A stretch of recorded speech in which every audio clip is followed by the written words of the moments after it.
Welcome students to today's lecture.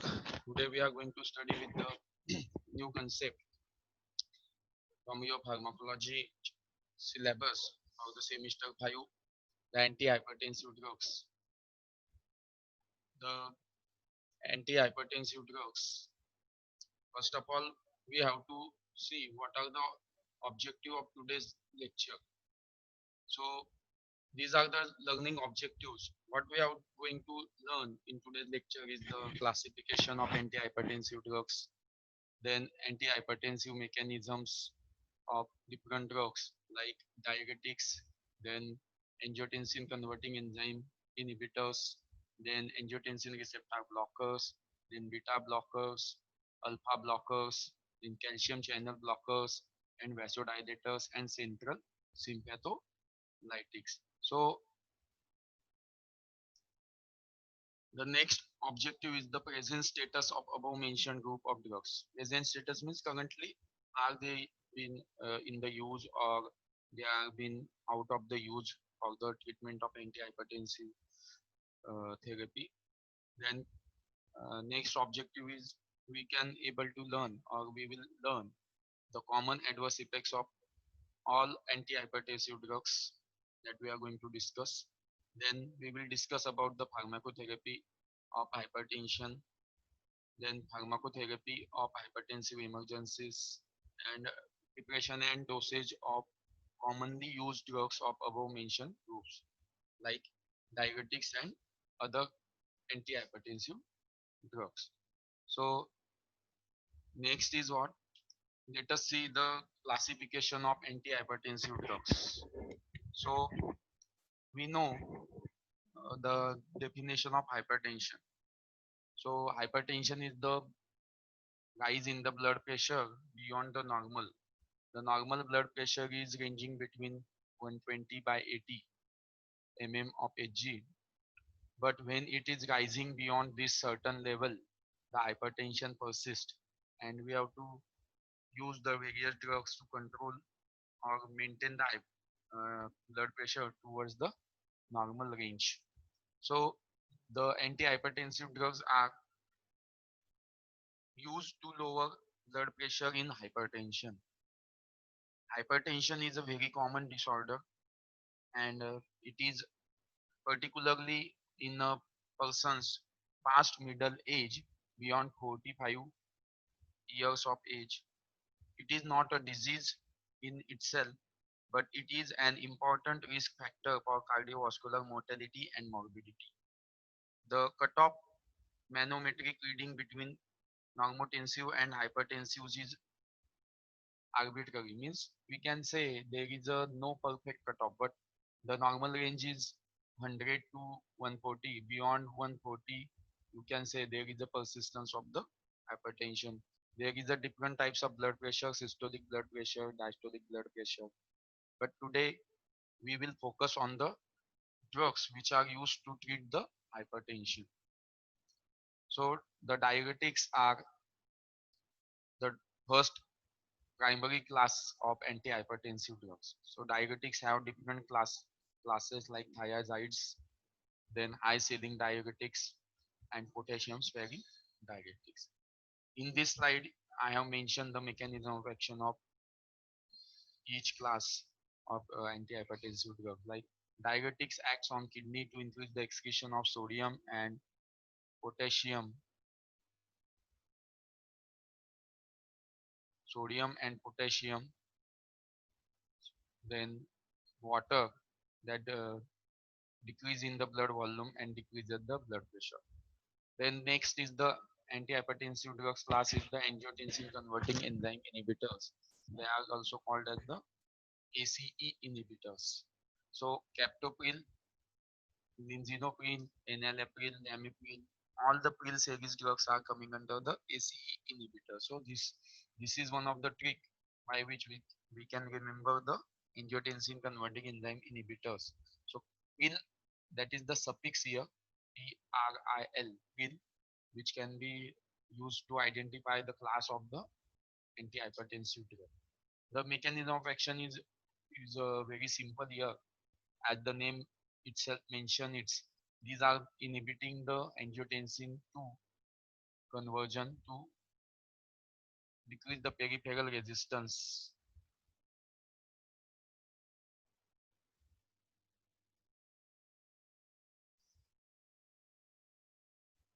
Then next class is the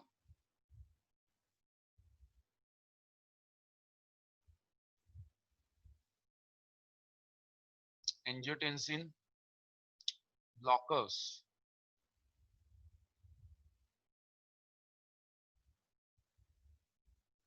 So losartan, candesartan, valsartan, and telmisartan are some of the examples of 80, that is 81, that is angiotensin blocker. These receptors are present on the kidney, and they get blocked by the action of this losartan and candesartan. So the next is the centrally acting antihypertensive drugs like clonidine, methyl dopa.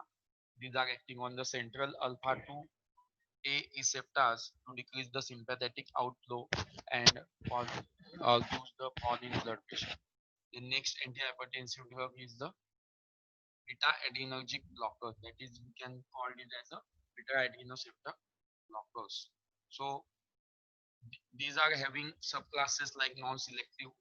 Non-selective means they are having action on both types of beta adrenergic receptors like beta 1 receptor as well as beta 2 receptor, beta 3 receptors. So these are the non-selective one, propranolol. Others are nadolol, timolol. Here again the suffix LOL, lol. So we can easily identify the category of the drug by identifying the suffix lol. So all these are non-selective one, and some are selective. These are metoprolol, which are having a selective action on the beta, particularly a single beta receptor like atenolol, esmolol, betaxolol.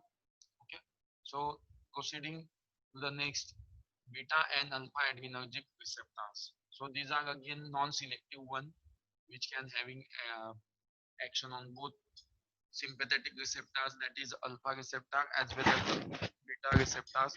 Examples are labetalol and carvedilol. Then alpha adrenergic blockers like prazosin, terazosin, doxazosin, phenoxybenzamine, and phentolamine. So basically, these alpha adrenergic blockers blocks the alpha receptors present in the smooth muscle and causes the vasodilation, and ultimately we will get the result of antihypertensive action. The next is the calcium channel blockers. So calcium channel blockers like verapamil, diltiazem, nifedipine, helodipine, amlodipine, nimodipine. So these are the drugs which are blocking the influx of calcium channels in the smooth muscle cell and relaxation of smooth muscle cells, and ultimately decreases the blood pressure. So this is giving the antihypertensive action here that can be visible. Then next class of antihypertensive is the potassium channel activators. It is also called as the potassium channel openers. So calcium channel blockers are acting as an antihypertensive, while the potassium channel openers are acting as a antihypertensive drugs like diazoxide, minoxidil, picorandil, nicorandil. So again, you can easily identify the drugs which are having the suffix like dil. So nicorandil and pinacidil, minoxidil, which can be used in the treatment of hypertension under the class of potassium channel openers. The next is the vasodilators, which are having action on the vessels and dilates the vessel and increases the diameter of the vessels.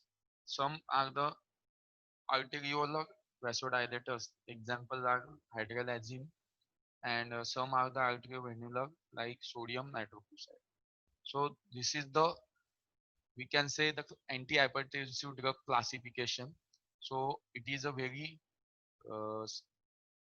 long classification. We have saw here diuretics, then angiotensin converting enzyme inhibitors, then angiotensin blockers, then centrally acting antihypertensive drug, Number 5 is the beta adrenergic blocker. Then 6 is the beta and alpha adrenergic blocker. Then alpha adrenergic blockers. Then calcium channel blockers. Then potassium channel activators, and the last is the vasodilators. So this is a classification of antihypertensive drugs that we are going to explore in the further lecture individually. So let us start with the first classification and antihypertensive drug, that is the diuretics, and a majorly used diuretic is the thiazide diuretics. So thiazides are the drugs causing net loss of sodium and water in urine. So these are the drugs which are causing the loss of sodium and water in the urine. So why, how it is going to act as an antihypertensive? So here the mentioning the mechanism of action, we can see the mechanism shows that initially it causes the diuresis, reduces the plasma and extracellular fluid volume by 5 to 15% and decreases the cardiac output. So it is, what is the pathophysiology behind hypertension? By increasing the volume of blood, means if there is a larger volume flowing through our blood vessels, it will uh, exert a larger pressure on the walls of the artery, and we face the condition of hypertension. So the diuretics are decreasing the sodium content of the body and decreases the water fluid content of the body, and ultimately reduces the water volume in the blood and reduces the cardiac output, and that reduces the blood volume flowing through the blood vessels and decreases the blood pressure to the normal. So subsequently after 4 to 6 weeks, sodium balance and cardiac output is regained by 95%, and BP remains low, means the hypertension remains in the normal situation, and we get the effect as an antihypertensive drug. So this is very simple mechanism of the diuresis. Let us see the adverse effects. So adverse effects are like hypokalemia, then hyperglycemia, then hyperlipidemia, then hyperuricemia, sudden cardiac death, that is due to the hypokalemia, that means the decrease in the potassium ions. So then,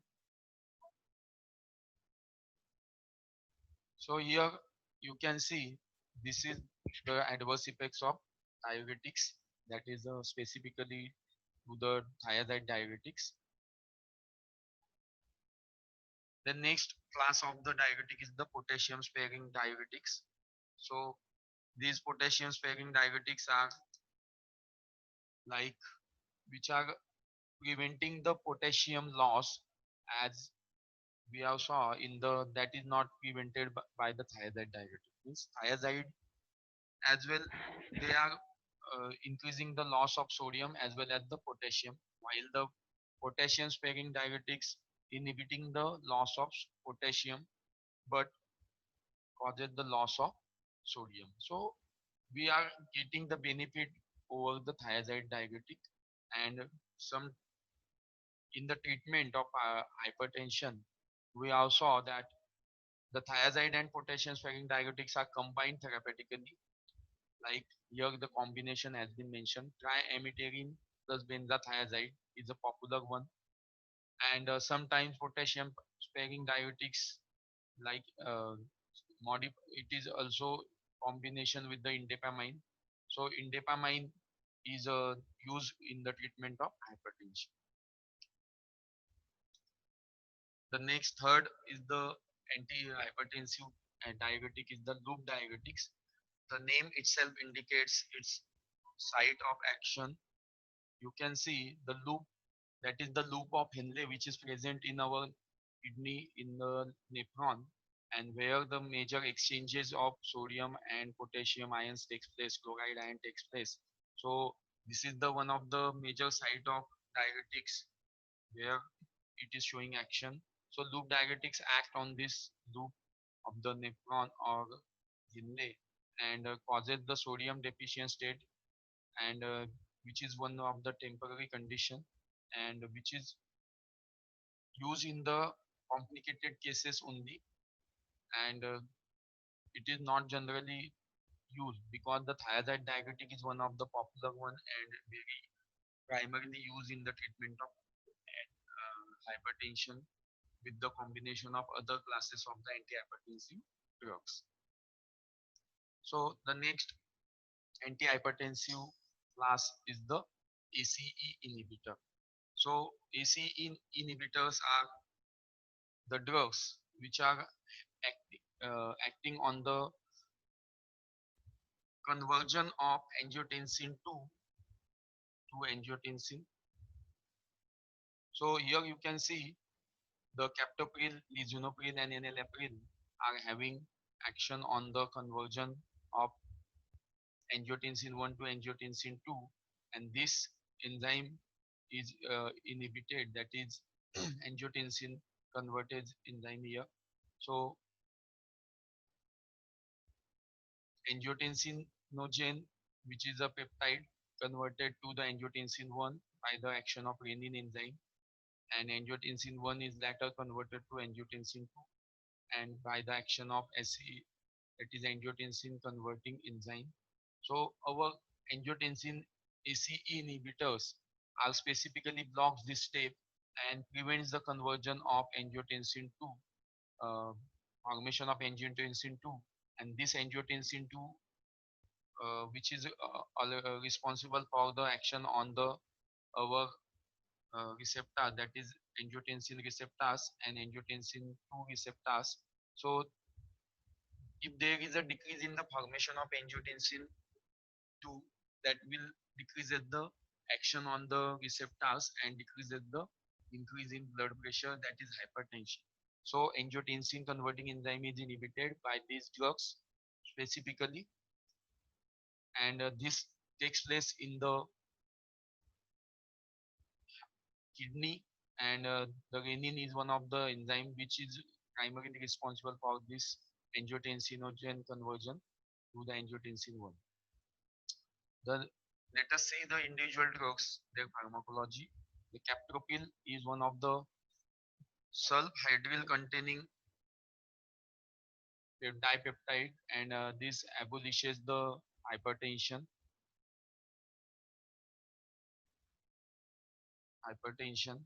Let us see the pharmacokinetics. It is available only orally. 70 to 75% is absorbed, partly absorbed and partly excreted, unchanged in urine. Then food interferes with the absorption. Half-life is about 2 hours, but action stays for 6 to 12 hours. It is in the normal captopril have lowers the blood pressure marginally on single dose. In hypertensive, it lowers the peripheral vascular resistance and thereby systolic and diastolic blood pressure. It is acting on the reticular activating system, that is in the 80% of hypertensive cases, and it acts on this system and prevents the conversion of angiotensin 1 to angiotensin 2. No effect on the cardiac output. Then renal blood flow is maintained, greater dilation of vessels is obtained. Let us see the adverse effects. Some are the common adverse effects are captopril has cough, hyperkalemia, then hypotension, sharp fall may occur in the first dose, then acute renal failure may occur in the patients. It is contraindicated in the pregnancy and bilateral renal artery stenosis, hypersensitivity, and hyperkalemia. So these are the some adverse effects. This next drug is the enalapril. It is a prodrug converted to enalaprilate, and it have advantages over the captopril, longer half-life, absorption is not affected by food as that of in the captopril, then longer onset of action, less side effects than the captopril. Then ramipril is again one of the ACE inhibitor, popular inhibitor nowadays. It is also having a prodrug and a long half-life. Then lisinopril is one of the angiotensin converting enzyme also used in the treatment of hypertension. So first line drug ACE inhibitors are the first line drugs in the hypertension. These have no postural hypotension or electrolyte imbalance, no fatigue, no weakness, safe in asthmatic and diabetic patients also. No rebound hypertension occurred due to the use of these ACE inhibitors. Okay, so today we will see only up to this point, that is ACE inhibitors.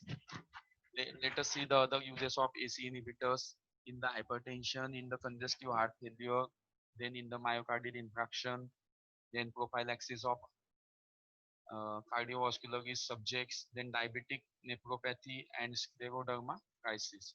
So these are some of the other uses of ACE inhibitors, and today in this today's lecture we will only stop here.